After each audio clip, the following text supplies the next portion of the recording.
guys, Assalamualaikum dan salam sejahtera. Selamat datang sekali lagi ke video aku hari ni. Aku ada Noble Chair, the Face Gaming Edition untuk aku unbox. At the end of the video, korang boleh tengok dekat description macam mana nak order ke apa and everything. By the way, Kang, aku ada kucing, nama dia Keanu. Bukan Keanu Reeves, tapi daripada movie tu, Keegan and Peele tu. Ya sayang, don't forget to like and share. Okay, first kali yang korang kena tahu is dia orang kata jangan guna pisau kalau nak potong belah sini, guna kunci ke or something else ke like that. Apparently dia punya packaging ada so close here, so ada case yang ada orang buka-buka dah koyak cushion dia. So jangan guna pisau. Kalau korang tak tahu lagi, kan aku cakap tadi, this is the Face Gaming Edition, which is my team punya my clan team punya, my organisation punya edition.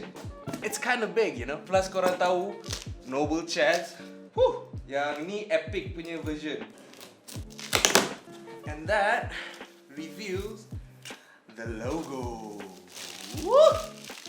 My God.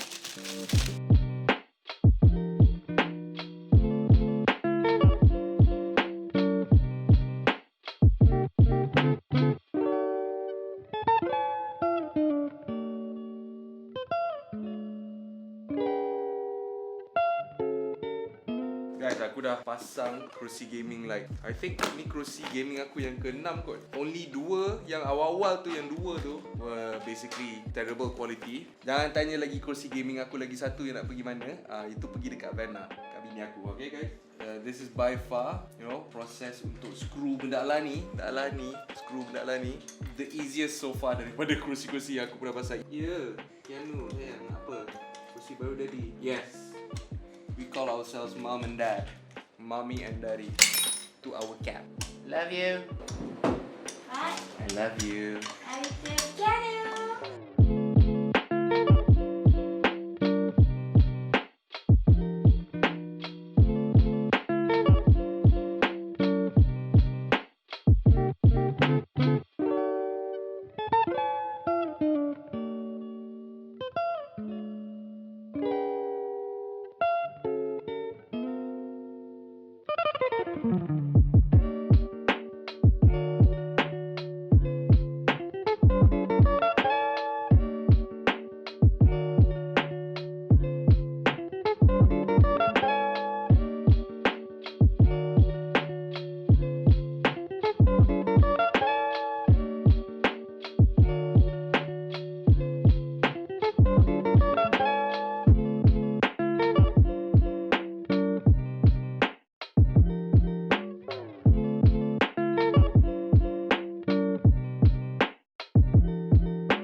Itu saja untuk video ni. Thank you so much for liking, sharing video ni. Bagi tahu member korang kerusi Face Gaming dah ada. This is the Noble Chairs Epic Model, the Face Gaming Edition, and korang boleh beli untuk harga RM1,439. Korang boleh order daripada player-player Face Gaming yang korang tahu, ataupun korang boleh pergi dekat Noble Chairs punya website. Ada link dekat bawah ni. And aku akan jumpa korang dalam stream seterusnya nanti. Jangan lupa and tune in. Aku stream banyak and macam tak ada live, tapi gerak dulu. Thank you. See you guys. Bye.